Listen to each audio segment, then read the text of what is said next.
ganito yan ha. Wala ka kasi plaka. I-verify natin. Pagka-verify sa'yo, wala ka rin dalang lisensya. Meron ka ditong engine file number, hindi mo nilalagay. Sabi ka sa laman yun. Nagkakanta na walang lisensya. Alam mo naman yan. Pag walang lisensya, wala ka karapan ng drive. At may nadaanan kasi dito na travel pero walang plaka yung motor. Lapitan natin.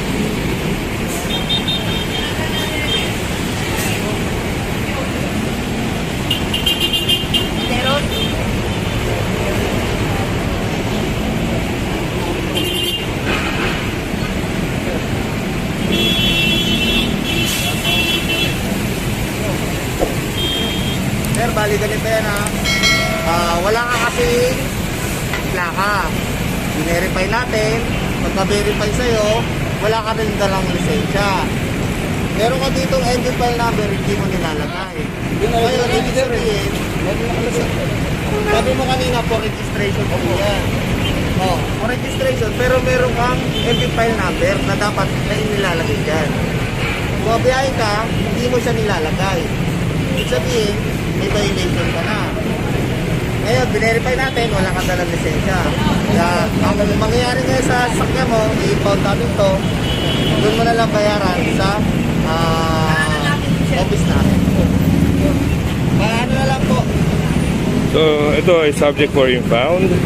Gawa ng walang plaka, so suspicious. At alam naman natin bawal magbiyahe ng walang plaka. Bukod doon, nung binerify siya, wala siyang dalang lisensya.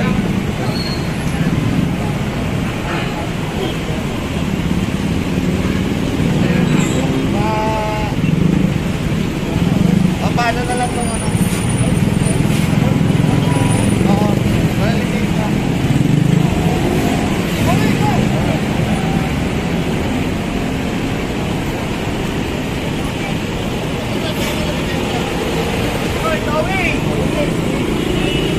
So yun, ilalagay na to sa tow truck. At yun ay matutubos niya sa Tumana Marikina. Ha? Eh, hindi namin kasalanan yun. Kasi nagkadrive ka na walang lisensya. Alam mo naman yan. Pag walang lisensya, wala ka karapan ng mag-drive. Eh, nataktuhan ka na may initial violation ka. Ang daming gumagawa kasi ng ganyan, nagkadrive. Pagka, wala naman lisensya.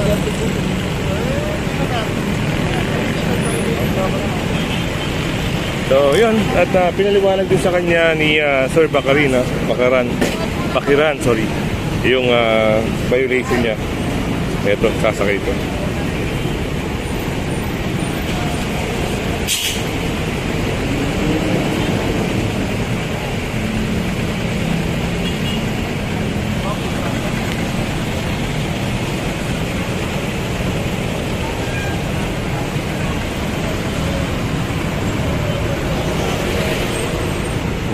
Akin yan ha. Sige ha.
So yan, ginagawan lang siya ng violation ticket at checklist para ibigay dito sa may-ari at tutubusin nila yan sa Tumana Marikina. At ito, isang motorista ang walang helmet. Kasama pa ng bata. Kasama ng bata.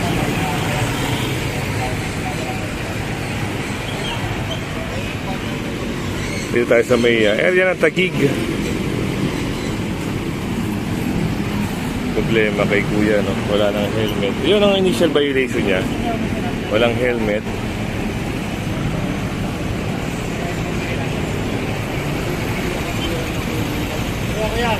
Pati ito si Sir naharang na rin.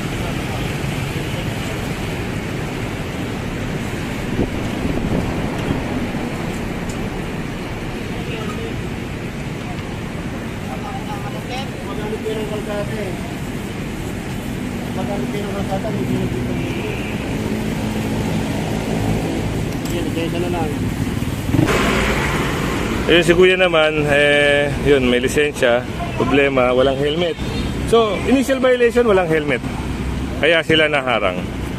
At meron din doon, yun, Ito, pag nakuha naman ni kuya, yung lisensya niya, titikitan. So, punta rin tayo dito, meron din dito.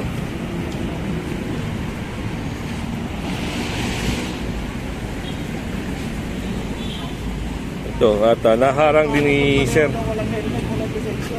So, yung nagiging problema, nagmamaneho na walang helmet. Walang lisensya, Sir? Wala rin lisensya. Naku, patay. Wala kang ganang lisensya. Ibig sabihin, nagmamanayo ka na walang lisensya. Diba?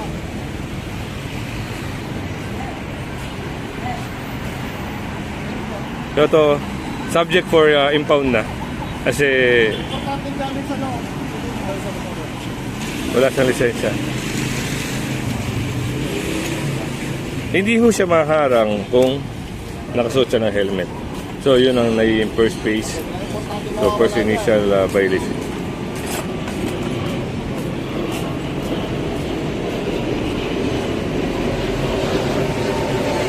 Balikan natin si Kuya, pero yun, may impound na. Ito, saglit lang naman, dumating si Kuya. So, yun yung lisensya niya. Titikitan to ng no crash helmet violation. At ganun din sa kabila.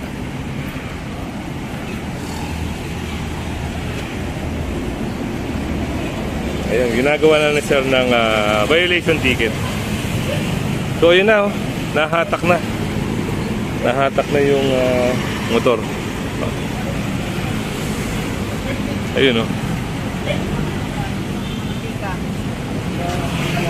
Oo.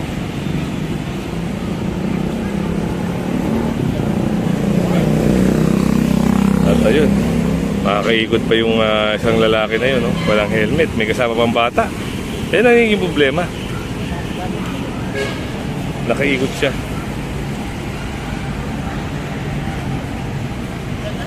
So, yun yung motor ni Kuya, sasampan na dito.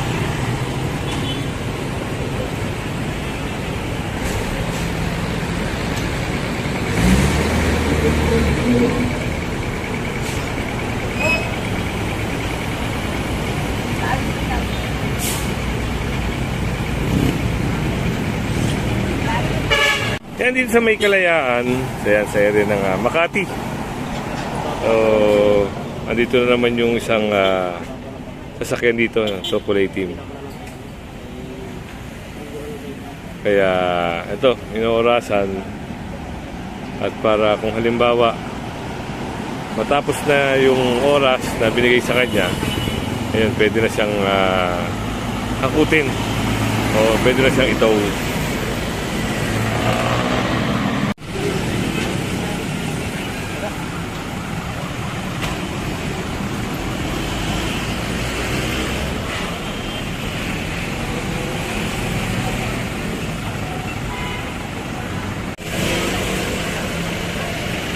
So ito, second time na to natikita na siya. Pangalawang beses na to. Nung una, natikita na siya. Sir, di ba natikita na? Tapos sinabihan na bawal siya rito. Ngayon nadaan ng listen operation. Wala na po siyang pwedeng idahilan pa. Dalawang beses na, no, sir? Dati. Ito mga kasama. So ngayon, dahil sa positioning ng sasakyan na magkakaroon tayo ng obstruction, lalo na ito ay national road. So ang gagawin na lang dito, ito, titikitan ng dalawang violation, illegal parking at saka yan, obstruction. Dalawang violation ang nilagay sa kanya. Ayan. Hindi na siya makuha, o kita nyo naman. Kung dun hihilain, alanganin, traffic ang abutin natin. Ayan. Dalawang violation ang nilagay ni sir. Ayun. Pero last warning na to. Last warning na sa kanya. Dahil sa susunod na gawin niya uli yan. Talagang magkakaproblema na talagang i-atake.